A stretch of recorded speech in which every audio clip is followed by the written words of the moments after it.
हमारे जो दोष हैं उनका पुनर्प्राकट्य संभव हो जाता है। बहुत ध्यान से सुनिएगा। व्रज की गोपियों ने ठाकुर जी की प्राप्ति के लिए कितने यत्न किए, और तब जाकर के भगवान पिता रात्रि शरदोत्फुल्ल मल्लिका विक्षरंतुम मनश्चक्रे योग मायाम उपाश्रित। ठाकुर जी ने रास विहार के लिए शरद पूर्णिमा की रात्रि को चुना, लेकिन रास प्रारंभ ही हुआ है और ठाकुर जी अंतर ध्यान हो गए। क्यों? क्योंकि गोपियों के चित्त में सूक्ष्म मान आ गया। वहां पर एक क्षण से चित्त में आता है कि गोपांगनाएं, जो श्रीमद् भागवत में कहती हैं, या दोहने बहनने मथनोपलेप प्रेंखें खनार भरुतितो क्षणमार जनादो, जो चलती फिरती उठती बैठती खाती पीती क्रियाएं करती हुई कृष्ण कृष्ण कृष्ण कृष्ण रटती रहती हैं, उनमें मान कैसे आ गया? जो सब छोड़ करके एक वेणु का नाद सुनते ही दौड़ पड़ी हैं कृष्ण से मिलने के लिए, इतनी तत्परता जिनके चित्त में ठाकुर जी की प्राप्ति की है, उनमें मान कैसे आ गया? क्यों बताएं? क्योंकि बिना आचार्य सन्निधि के पहुंच गई हैं ठाकुर जी के पास। आचार्य चरणों की सन्निधि, गुरु शरणागति, वैष्णव संग हो, तब ठाकुर जी के सन्मुख जाएंगे तो कहीं ना कहीं हमारे जो दोष उत्पन्न हो जाते हैं, उन दोषों को वे नष्ट करते चलेंगे। और तब हुआ वही कि गोपियां जब सब जगह पुकारने लगी, फिर किशोरी जी आई, आचार्य रूप धारण करके आई। और जब किशोरी जी आई हैं, तब गोपियों को आकर के उन्होंने आज्ञा की है कि गाओ पुकारो, तब आएंगे। और तब गोपियों के मुख से गोपी गीत प्रकट हुआ। और गोपी गीत प्रकट होते ही ताशामाविर्भूत सौरी स्मयमाय मुखाम्भुज पीतांबर धरश रघवी साक्षान मनमथ मनमथ, ठाकुर जी प्रकट हो गए। हमारी बात को बहुत ध्यान से सुनिएगा। बिना आचार्य प्रसन्नता के, बिना गुरु प्रसन्नता के, बिना वैष्णव प्रसन्नता के यदि ठाकुर जी के समीप गए तो हमारे दोषों का प्राकट्य, हमारे दोषों का चित्त में आना संभावित होता है। लेकिन आचार्य सन्निधि के साथ जब जाते हैं तो आचार्य दोष प्रकट भी हो रहे होते हैं तो उनको समाप्त करते रहते हैं। इसलिए मैं कह रहा हूं कि भक्ति मार्ग में जो नया नया आता है वो ठाकुर जी को रिझाता है, लेकिन जब कुछ समय आचार्यों के संग रहने लगते हैं, बाद में पता चलता है गुरु प्रसन्नता, आचार्य प्रसन्नता, वैष्णव प्रसन्नता, ये प्रधान है। क्योंकि ये रीझ गए, ये प्रसन्न हो गए, सब काम बन जाएंगे। आज चरित्र पढ़ रहे थे तो एक बड़ी सुंदर भावना उसमें प्रकट हुई। आप सब लोगों को वैसे हम देखेंगे कि अनुकूलता लगेगी तो ज्यादा इस भाव को कहेंगे। श्री अग्रदास जी महाराज, श्री अग्रदेवाचार्य जी महाराज जैसे हमारी किशोरी जी की निज सहचरियों में ललिता जी श्री स्वामी हरिदास जी के रूप में प्रकट हुई, ऐसे ही श्री सियाजू की निज सहचरी श्री चंद्रकला जी ही अग्रदेवाचार्य जी के रूप में प्रकट हुई। इसीलिए उनका नाम ही अग्र रखा गया। और ये नामकरण किसने किया? श्री कृष्णदास बिहारी जी ने नामकरण किया। और नामकरण में ही भेद कर, अग्र अली मतलब प्रथम प्रधान जो सहचरी हैं किशोरी जी की, अग्र कौन? श्री चंद्रकला जी। चंद्रकला जी ही श्री अग्रदास जी के रूप में प्रकट हुई हैं। श्रीमन रामानंदाचार्य जी महाराज जब पधारे, सब आचार्य चरण इस धराधाम पर मानव कल्याण के लिए पधारे, तब किशोरी जी ने आज्ञा करी कि आप तो आ गए हैं, सब और भी जन आए हैं, लेकिन जब तक सहचरी प्रकट नहीं होंगी तब तक चित्त को सुख नहीं मिलेगा। तब श्री अग्रदास जी महाराज पधारे। तो अग्रदास जी कौन हैं? ये किशोरी जी की निज सहचरी हैं चंद्रकला जी। चंद्रकला जी ही इनके रूप में प्रकट हुई। अब आप लोग विचार करेंगे, अब सबके समझ में आ जाए ऐसी भावना तो है, पर समझना पड़ेगा। कैलाश पर बैठे महादेव नित्य पुकार करते हैं, हे सर्वेश्वरी, हे चंद्रकले, मुंह पे रीझो, मुंह पे कृपा करो, मुंह पे अनुग्रह करो। पार्वती जी कहती हैं, बोले आप महादेव हैं, आप किन का चिंतन करती हैं? ये चंद्रकला जी कौन हैं और आप इनको सर्वेश्वरी कहकर के क्यों पुकार रही हैं? तो महादेव बताते हैं, बोले कि जैसे प्रिया प्रियतम का निज प्रेम श्री ललिता जी हैं, ऐसे ही श्री सीताराम जी का निज प्रेम जो है वो चंद्रकला जी हैं। इसलिए जब प्रिया प्रियतम यदि भाव कहें तो आप श्याम सुंदर किशोरी जी को भी ले सकते हैं और रघुनाथ जी और श्री जी को भी ले सकते हैं। तो प्रिया प्रियतम का निज प्रेम जब सहचरी रूप में प्रकट हुआ तो राम जी ने अपना नाम का एक भाग चंद्र प्रदान किया, रामचंद्र। और क्योंकि उनकी कलाएं श्री किशोरी जी जैसी हैं, इसलिए उनका किशोरी जी ने नाम कला रखा, इसलिए पूर्ण नाम चंद्रकला पड़ा।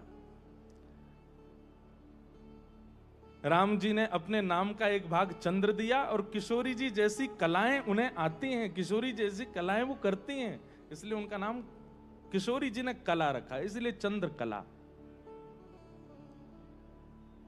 चंद्रकला जी प्रकट हुई, राम जी देख करके रीझ गए।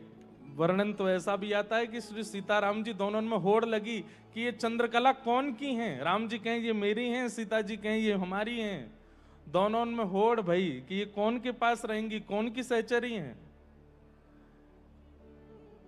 तब श्री चंद्रकला जी ने हाथ जोड़ करके कही कि पहली बात तो आप दोनों होड़ मत करो कि कोई एक के पास हम रहें, हम दोनों युगल के पास रहेंगे, दोनों के संग रहेंगे और दोनों युगल को सुख विलास करावे के लिए, दोनों को सुख पहुंचाने के लिए श्री चंद्रकला।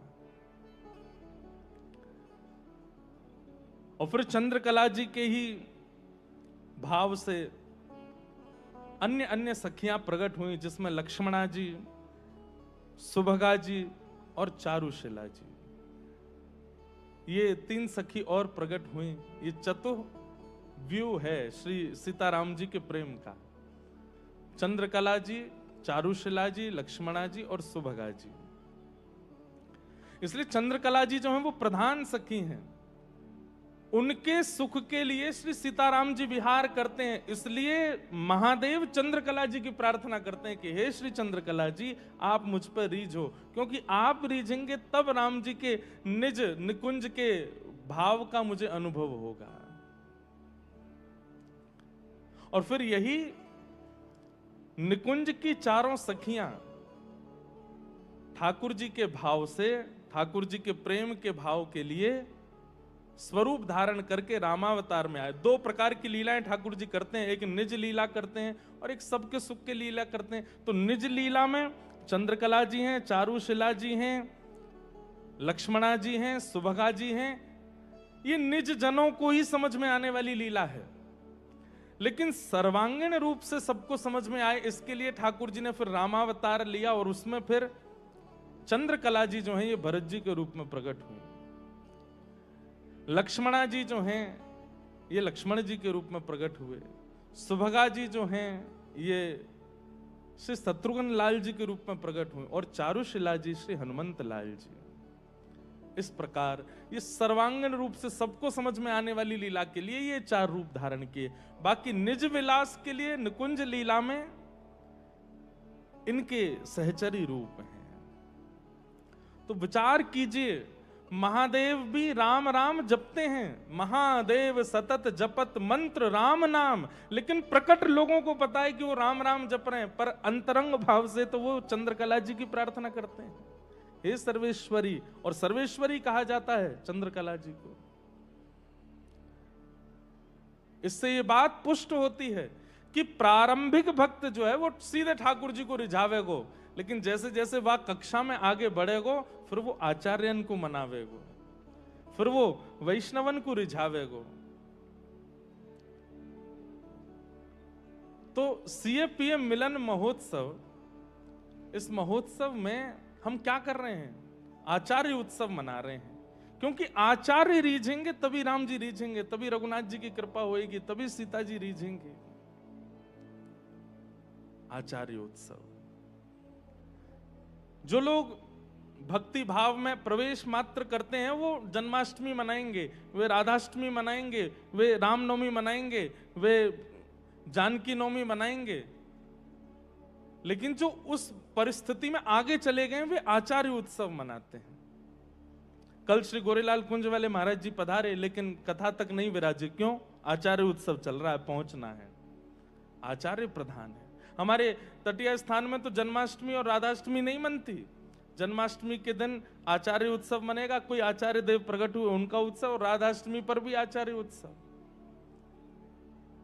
आचार्यों की कितनी महिमा है, गुरुजनों की कितनी महिमा है, क्योंकि ये रीझेंगे तभी ठाकुर जी मिलेंगे, ऐसी भावना है। तो इस उत्सव का एक ही उद्देश्य है कि आचार्य चरण हमसे रीझ जाएं, नेक हम पे प्रसन्न है जाएं, और वे प्रसन्न है गए तो निश्चित है कि सीताराम जी को प्रसन्न होना पड़ेगा। सौभाग्य मिला है दास को यहां कथा कहने का। कल महात्मा की चर्चा हम लोग कर रहे थे। हम प्रयास करेंगे श्री चंद्रकला जी की, चारुशिला जी की और श्री ठाकुर जी की नुकुंज लीला की कथाएं यहां सुनाएं। जितना संभव हो पाएगा कहने का प्रयास करेंगे, आप सब लोग सुनिएगा। कल हम लोग भागवत जी का महात्म्य श्रवण कर रहे थे, तो महात्म्य में दो कथाएं प्रमुख रूप से सुनाई गई हैं।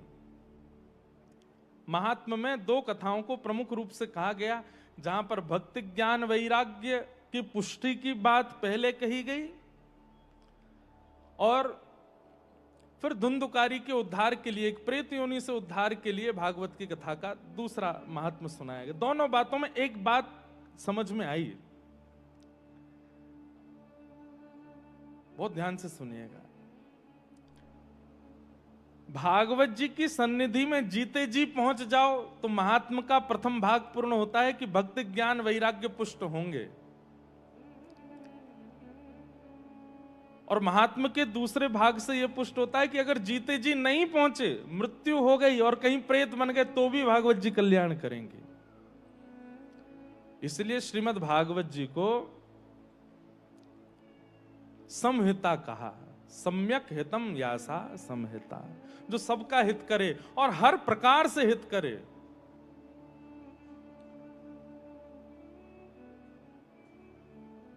कृपा है आपके ऊपर कि आप जीवित अवस्था में ही कथा के आश्रय में हैं। कृपा है आपके ऊपर कि आप अभी श्वास चल रही है और आप कथा सुन रहे हैं। अभी अगर कथा को जीवन धारण कर लिया जाए तो भगवत प्राप्ति निश्चित है।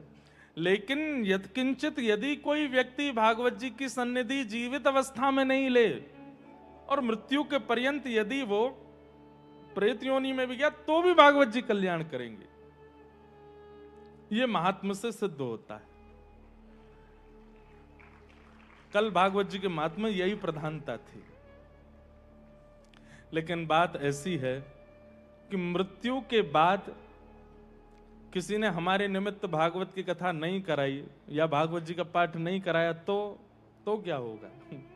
इसलिए मृत्यु के बाद, क्योंकि कई लोग तो ये सोच भी सकते हैं, दुनिया के लोग बड़े बुद्धिमान हैं, लोग बाग ये कहेंगे ठीक है तो महाराज जी कह ही रहे हैं, अब जीते जी तो बहुत व्यस्त हैं, हम कथा नहीं, घर वालों से कह गए, बोले जब हमारे प्राण जाएं तो एक भागवत जी की कथा करा लेना। इस भावना से अगर आप कथा नहीं सुन रहे हो, कथा में नहीं आ रहे हो, तो भी कल्याण में कहीं ना कहीं बाधा तो आएगी। प्री प्लानिंग करके आप लोग कथा नहीं सुने। लेकिन भैया प्रेत योनि में जाना ही क्यों है?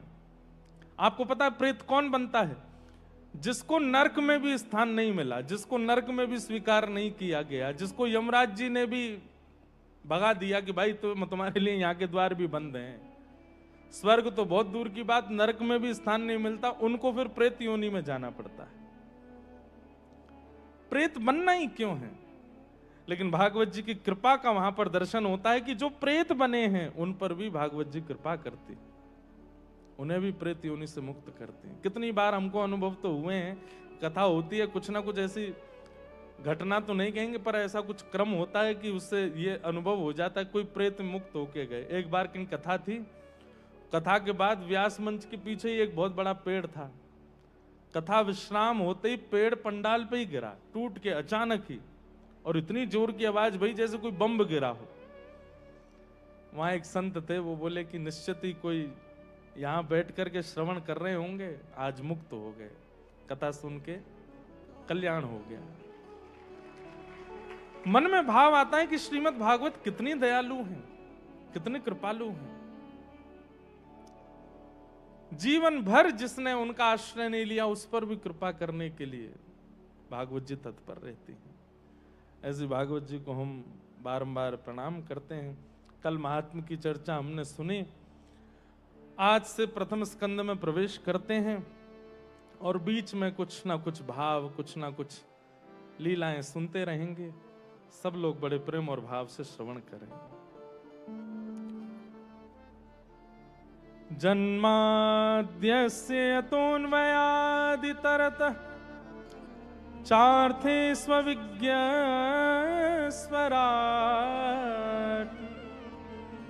तेने ब्रह्म हृदय आदि कवये मुह्यन्ति यत्सूरयः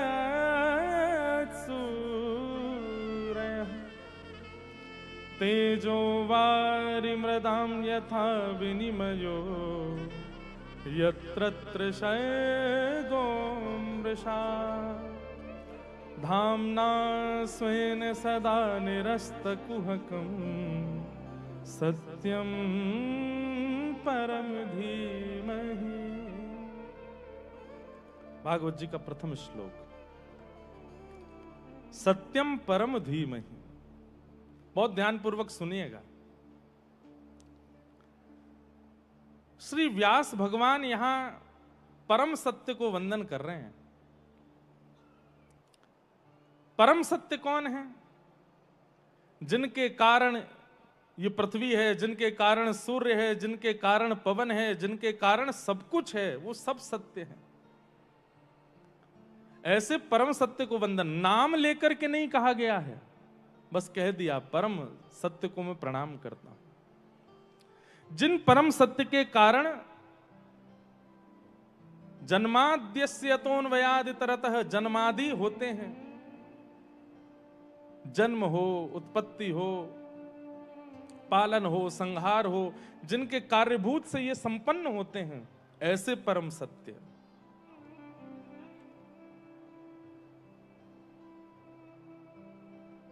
और चार्थे स्वविज्ञ स्वराट, जो अर्थ में विद्यमान तो हैं। कोई ठाकुर जी को वृक्ष में पूज लेता है, कोई मूर्ति में पूज लेता है, कोई भाव से पूज लेता है, कोई वस्त्र में पूज लेता है। सब अर्थों में जो विद्यमान हैं और स्वराट हैं, अपने प्रकाश से प्रकाशित हैं। अभी देखो कोई आए हैं जीव कथा सुनने, और ये आते ही हैं, कहीं ना कहीं कथा में सब व्यासों को अनुभव होता है कि ऐसे एक कबूतर आते हैं कथा सुनने के लिए, और कभी कभी युगल आते हैं, दो दो आते हैं। अभी अभी चर्चा हो रही, देख कोई जीव ही आए हैं। और नहीं तो विचार करो, कोई महाराज जी ये नहीं कह रहे कि हमारी योग्यता भागवत जी की, यहाँ कोई दाना तो रखा नहीं है, यहाँ इनको भोजन तो मिलने वाला नहीं है, फिर ना ही यहाँ वृक्ष है, ना यहाँ पवित्र हवा चल रही है, फिर क्यों आए हैं? ये कोई जीव ही आए हैं। अब ज्यादा बोलेंगे तो उड़ के चले भी जाएंगे, सुनने दो इनको। चार्थे स्वविज्ञ स्वराट, जो अर्थों में विद्यमान है। कोई ठाकुर जी को मूर्ति में मान लेता है, कोई ठाकुर जी को वस्त्र में मान लेता है, कोई ठाकुर जी को जल में मान ले, कोई, और सब जगह हैं ही वो, सब जगह उनका रूप विद्यमान ही है। अभी हम महाराज जी विदेश में एक जगह गए, तो वहां एक बालक आया और उस बालक ने कहा महाराज जी मेरे ठाकुर जी के दर्शन करो। मैंने कराओ, तो उसने फोटो में दर्शन कराए। तो क्या था, एक मटका, और मटके पर ही चंदन लगा हुआ है, मटके पर ही ऊपर वस्त्र रखे, मटके को ही माला पहना रखी है, मटके के सामने ही प्रसादी रखी है। हमने कहा भैया ये कैसे ठाकुर जी हैं तुम्हारे? बोले महाराज जी यहाँ विदेश पढ़ने के लिए आए हैं तो अपने गुरुजी और अपने माता पिता की चरण रज को लेकर के यहाँ इसमें रखा है और इन्हीं को ही ठाकुर जी का स्वरूप मान के इन्हीं का श्रृंगार करते हैं, इन्हीं का भोग लगाते हैं, इन्हीं को पूजते हैं। हमारे वृंदावन में भी ऐसे एक महापुरुष हुए। वो क्या करते थे, वो जितने भी संत महापुरुष वृंदावन आते या वृंदावन में विचरण करते दिखते तो उनको पता नहीं लगे, संत जैसे आगे जाते उनकी चरण रज उठा के एक स्थान पर धर लेते और एक मटके में पूरे ठाकुर जी विद्यमान करके उनकी सेवा करते। एक बार उनके सब मित्रजन मिले तो सब बोले भैया हमने सबने अपने ठाकुर जी के उत्सवन में एक दूसरे को बुलायो, लेकिन तैने आज तक अपने ठाकुर जी के उत्सव किए भी नहीं और हमको बुलाया भी नहीं। तो वो महापुरुष बोले कि उत्सव तो मैं करता हूं पर सबको बुलाता नहीं हूं। क्यों? बोले मेरे ठाकुर जी को देख के कोई ये ना कह दे कि ये कैसे ठाकुर जी, इसका मुझे भय रहता है। तो सारे सखा बोले हम नहीं बोलेंगे, तुम हमको बुला लो। बोले देख लेना, ये मत बोलना कि ये कैसे ठाकुर जी। बोले हाँ नहीं बोलेंगे। बुलाया तो सबने आकर के देखा कि मटके रखे थे खूब सारे। मित्रों ने आके कहा कहाँ है ठाकुर जी? बोले ये रखे तो हैं, यही हैं ठाकुर जी। तो निकल ही गया। बोले ये कैसे ठाकुर जी? बोले मैंने मना किया था, यही बात मत बोलना कि ये कैसे। ये सब संत जनों की चरण रज है। गिरधर जब अपनों करी जाने, गिरधर जब अपनों करी ताको मन संतन की सेवा, ताको मन संतन की सेवा, भक्त चरण रज सदा लुभाने, भक्त चरण रज सदा लुभाने, गिरधर जब अपनों करी जाने, गिरधर जब अपनों कर जाने। ठाकुर जी ने आपको स्वीकार कर लिया, इसका प्रमाण क्या है? बोले ताको मन भक्तन की सेवा। मैं कथा में कहा करता हूं कि श्री राधा रमन जी के कपाट खुलते हैं तो लोग बागों की स्थिति देखो, हाथ ऊपर करेंगे जय जय श्री राधे और बस किसी के ऊपर चढ़ेंगे, कैसे भी राधा रमन जी हमको दिख जाएं। इतनी उत्कंठा सबके चित्त में प्रकट हो जाती है। ठाकुर जी को देख करके उत्कंठा प्रकट होना, ठाकुर जी को देख करके इतनी उत्सुकता आना, ये स्वाभाविक बात है। पर किसी भक्त को देख करके ऐसी उत्कंठा आना, ऐसी उत्सुकता आना, ये विशेष बात है। और ये जिस दिन हो जाए समझियो कि आप ठाकुर जी के प्रिय है गए।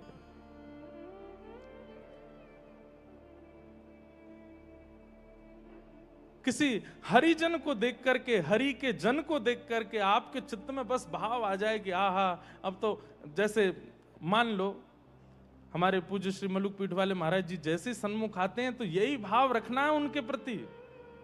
साक्षात श्री मलुक बिहारिणी बिहारी जी आए हैं, ये युगल एकाकार रूप धारण करके आए हैं। कल रमन रीति वाले महाराज जी आए तो उनको देख करके ये भावना लगे श्री रमन बिहारी जी आए हैं।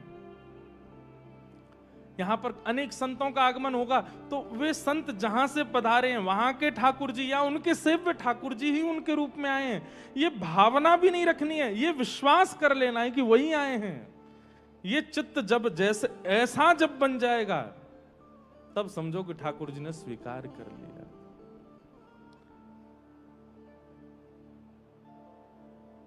तो चार्थे स्वविज्ञ स्वराट, ठाकुर जी सब जगह हैं, अर्थों में भी हैं, वस्तुओं में भी हैं।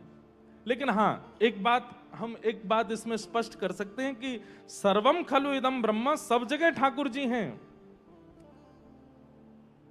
पर कहीं कहीं ठाकुर जी निज स्थिति बताते हैं। अब ऐसे तो कूड़ा कचड़ा भी है, उसमें भी ठाकुर जी का वास है, लेकिन उसको पूजा नहीं जाता। कीचड़ भी है, उसमें भी ठाकुर जी हैं, पर उसको पूजा नहीं जाता। इसलिए ये बोध कौन कराता है कि सब जगह ठाकुर जी तो हैं, पर भजना किसको है, भाव किसके प्रति रखना है, ये गुरुदेव बताते हैं। हमारे वृंदावन में पागल बाबा महाराज हुए, नाम तो उनका कुछ और ही रहा होगा, लेकिन सब उनको पागल बाबा कहते थे। क्यों पागल बाबा कहते? वो जिसको देखते उसी को ठाकुर जी मान के प्रणाम करते। सामने कोई गैया आ जाए तो गैया तो ठाकुर जी है, ये प्रणाम कर ले, वहां तक तो ठीक रहता। गधा आ जाए तो उसको भी प्रणाम कर लेते, चेंटी आ जाए तो उसको भी प्रणाम कर लेते, सूकर आ जाए तो उसको भी प्रणाम कर लेते। अब वैसे देखा जाए तो सब मानते हैं कि सब में ठाकुर जी हैं, पर प्रणाम कोई नहीं करता, पागल बाबा करते, इसीलिए उनको सब पागल बाबा ही कहते। या तो स्थिति इतनी ऊंची हो जाए, और अगर स्थिति इतनी ऊंची नहीं हो पाई है तो फिर उसके लिए निज स्थिति का ध्यान रखना पड़ता है। ठाकुर जी कहां कहां हो सकते हैं, उसको प्रणाम करें। कैसे हैं ठाकुर जी? बोले स्वराट, अपने प्रकाश से प्रकाशित हैं, उनको किसी से प्रकाश लेने की आवश्यकता नहीं। सूर्य उनकी वजह से प्रकाशित है, चंद्र उनकी वजह से प्रकाशित है।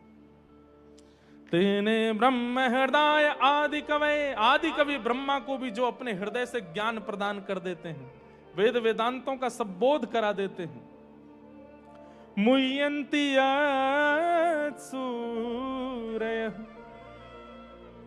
बड़े बड़े सूरीजन, सूरीजन यानी कि विद्वान जन, खूब वेद वेदांत पढ़ते हैं, जीवन व्यतीत कर देते हैं केवल ठाकुर जी को जानने में ही, लेकिन फिर भी जान नहीं पाते। मुह्यन्ति, मोहित ही रहते हैं उनके भाव में। कितने बड़े बड़े महापुरुष हुए, मीमांसाओं का आश्रय लिया, वेदों का आश्रय लिया, ग्रंथ पुराणों का आश्रय लिया, लेकिन फिर भी ठाकुर जी को जान नहीं पाते। मुह्यन्ति यत् सूरय, और वो नदी पार कराने वाला केवट, वो ठाकुर जी से कह देते हैं कि हम आपका मर्म जानते हैं। ठाकुर जी उस समय मंद मंद मुस्काते हैं। अच्छा, इतने बड़े बड़े ज्ञानी, इतने बड़े बड़े ध्यानी, सब लोग कहते हैं कि हम आपको जान नहीं पाए। मुह्यन्ति यत् सूरय, सारे सूरीजन मोहित हो गए, और तुम कह रहे हो कि आप हमारे मर्म को जानते हो। तो ये बात तो बिल्कुल सत्य है कि ठाकुर जी जाकू चाहेंगे वही को जना पाएंगे, नहीं चाहेंगे वाकू कितनों प्रयास कर ले ठाकुर जी को जान नहीं सकता। श्री प्रहलाद जी महाराज कहते हैं भागवत जी में, किसी के बताने से ठाकुर जी को नहीं पहचाना जा सकता। बताते तो हजारों लोग हैं, आप लोग हजारों की तादाद में सुन रहे हैं, खूब बताएंगे, यहां से हम बता रहे हैं, महाराज जी बताएंगे, और भी संत बताएंगे, पर सबको समझ में नहीं आएंगे। कोई एक ही समझ के जा पाएगा, और वो जो एक समझ के जाएगा ना, ये समझना वो नहीं समझा है, ठाकुर जी उसको जान चाहते हैं कि समझे, इसलिए वो समझ रहा है। सोई जाने जाहे देहु जनाई, वही जान सकता है। मुह्यन्ति यत् सूरय, और कैसे मुह्यन्ति? बोले तेजो वारी मृदाम यताम विनिमयो। विनिमयो का अर्थ है भ्रांति। जैसे मार्ग में चलते चलते कभी दोपहर में ऐसा लगता है कि पानी पड़ा है, लेकिन पास जाते हैं तो पानी नहीं होता, ठीक वैसे ही मुनि जन वेद शास्त्रों को पढ़ते हैं तो समझते हैं अच्छा हम पहचान गए ठाकुर जी को। थोड़ी देर बाद अरे नहीं नहीं, अभी तो नहीं जाने, ये तो कुछ और है, हम जो सोच रहे थे वो तो कुछ और था, ये कुछ और है। तेजो वारी मृदाम यथा विनिमयो, तेजो वारी विनिमयो, मृदाम वारी विनिमयो। जैसे थल में जल की भ्रांति होना, जल में रज की भ्रांति होना, रज में जल की भ्रांति होना, ऐसी भ्रांति सी होती है सबको, कोई जान नहीं पाता। यत्र सर्गो मृषा, त्रिगुणातीत संसार है। श्रीमद् भागवत जी के प्रथम श्लोक का अर्थ बहुत कठिन है, अगर सबको समझ में आ जाए तो बहुत ऊंची बात है। त्रिगुणातीत संसार है, सतोगुण रजोगुण तमोगुण से युक्त ठाकुर जी ने संसार को बनाया। लेकिन यहां पर एक बात कहते हैं कि अमृष, वो संसार कैसा है? बोले मिथ्या नहीं है, सत्य है।